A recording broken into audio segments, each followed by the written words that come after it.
Hello বন্ধুরা, কেমন আছেন? আশা করি সবাই ভালো আছেন। কণ্ঠ অ্যানিমেশনের পক্ষ থেকে আমি সৌভিক আপনাদেরকে জানাই আন্তরিক অভিনন্দন। আশা করি আপনারা আমার চ্যানেলটিকে সাবস্ক্রাইব করে আমার সঙ্গে আছেন। আমার এই চ্যানেলটি একদম নিত্য নতুন চ্যানেল, যেখানে বিভিন্ন কণ্ঠে আমি বিভিন্ন রকম পরিবেশন এখানে করে থাকি এবং আপনাদেরকে আনন্দ দান করে থাকি। সঙ্গে থাকুন আর আমার প্রত্যেকটি ভিডিওকে পুরোপুরি দেখুন, কমেন্ট করুন। যদি কোথাও কোনো সমস্যা মনে হয় অবশ্যই আমাকে জানান, কারণ প্রত্যেকটা ভোকাল আমি নিচে থেকে তৈরি করছি, without any practice, without any guidance. তো যার জন্য আমি নিজেও বুঝতে পারছি না কোথায় আমার সমস্যা হচ্ছে, কোথাও কোনো ঘাটতি আছে কিনা। তো আপনারা শুনুন এবং আপনারা অবশ্যই জানান কোন কণ্ঠটা পরিবর্তন করলে ভালো হয় বা আরো বেশি শার্প করলে ভালো হয়, অবশ্যই জানাবেন। তো সঙ্গে থাকুন, শুনতে থাকুন। আজকে আমি নিয়ে এসেছি কবি জয় গোস্বামীর লেখা মেঘ বালিকার রূপকথা। কবিতাটি সত্যি খুব সুন্দর, আমার ভীষণ পছন্দের একটি কবিতা। তো ভাবলাম আপনাদের সঙ্গে শেয়ার করি দ্বৈত কণ্ঠে। তাহলে চলুন, আর সময় নষ্ট না করে শুরু করা যাক। আমি যখন ছোট ছিলাম, খেলতে যেতাম মেঘের দলে। একদিন এক মেঘবালিকা প্রশ্ন করল কৌতূহলে, এই ছেলেটা নাম কি রে তোর? আমি বললাম, ফুসমন্তর। মেঘবালিকা রেগেই আগুন, মিথ্যে কথা, নাম কি অমন হয় কখনো? আমি বললাম, নিশ্চয়ই হয়, আগে আমার গল্প শোনো। সে বলল, শুনবো না, যা। সেই তো রানী, সেই তো রাজা, সেই তো একই ঢাল তলোয়ার, সেই তো একই রাজার কুমার পক্ষীরাজে। শুনবো না আর, ওসব বাজে।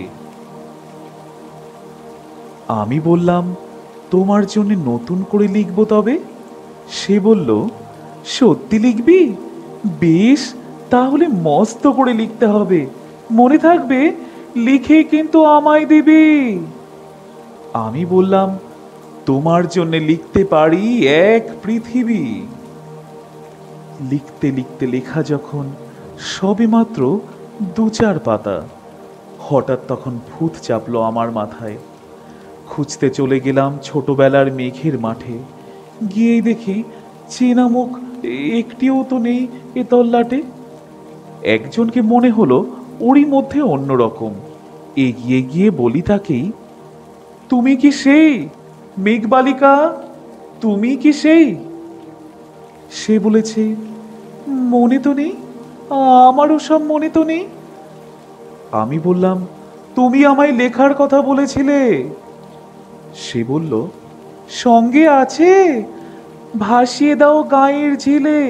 আর হ্যাঁ শোনো, এখন আমি মেঘ নেই আর, সবাই এখন বৃষ্টি বলে ডাকে আমায়।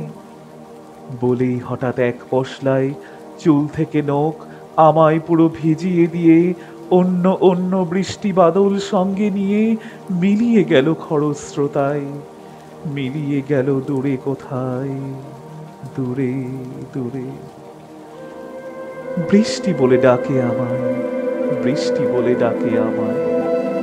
আপন মনে বলতে বলতে আমি কেবল বসে রইলাম ভিজে একসা কাপড় জামায়।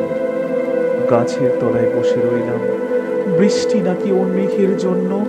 এমন সময় অন্য একটি বৃষ্টি আমায় চিনতে পেরে বলল, তাতে মন খারাপের কি হয়েছে?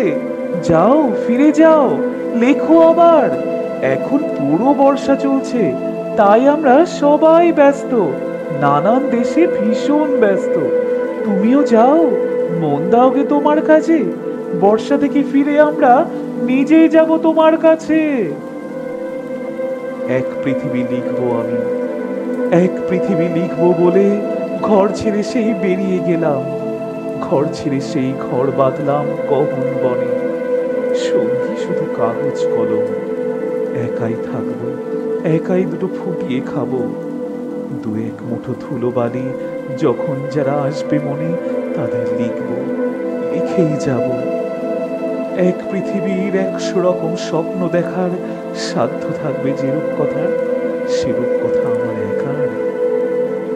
ঘাড় গুজে দিন লিখতে লিখতে ঘাড় গুজে রাত লিখতে লিখতে মুছেছে দিন মুছেছে রাত, যখন আমার লিখবার হাত অসাড় হলো মনে পড়ল সাল কি তারিখ বছর কি মাস সেসব হিসেব আর ধরিনি।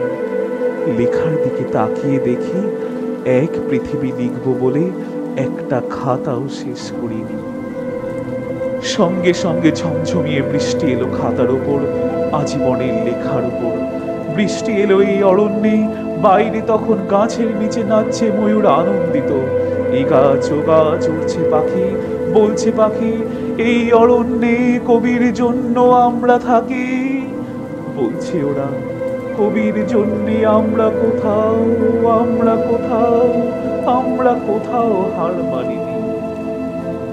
কবি তখন কুটির থেকে তাকিয়ে আছে অনেক দূরে, বনের পরে মাঠের পরে নদীর পরে, সেই যেখানে আজীবন বৃষ্টি পড়ে বৃষ্টি পড়ে, সেই যেখানে কেউ যায় না, যায়নি, কেউ যায় না কোনোদিনই। আজ সে কবি দেখতে পাচ্ছে সেই দেশে সেই ঝর্ণা তলায় এদিক ওদিক ছুটে বেড়ায় সোনাই মোড়া মেঘ হরিণে, কি ষোড়শ বেলায় সেই হরিণে। আশা করি আপনাদের সকলে ভালো লাগবে। যদি ভালো লাগে অবশ্যই লাইক করবেন আর শেয়ার করবেন, আর অবশ্যই আমার চ্যানেলটিকে সাবস্ক্রাইব করবেন, করে সঙ্গে থাকবেন। ততক্ষণে পর্যন্ত বাই। আর পরে অবশ্যই নতুন আবার একটা ভিডিও নিয়ে খুব শিগগিরই আসছি। ভালো থাকবেন।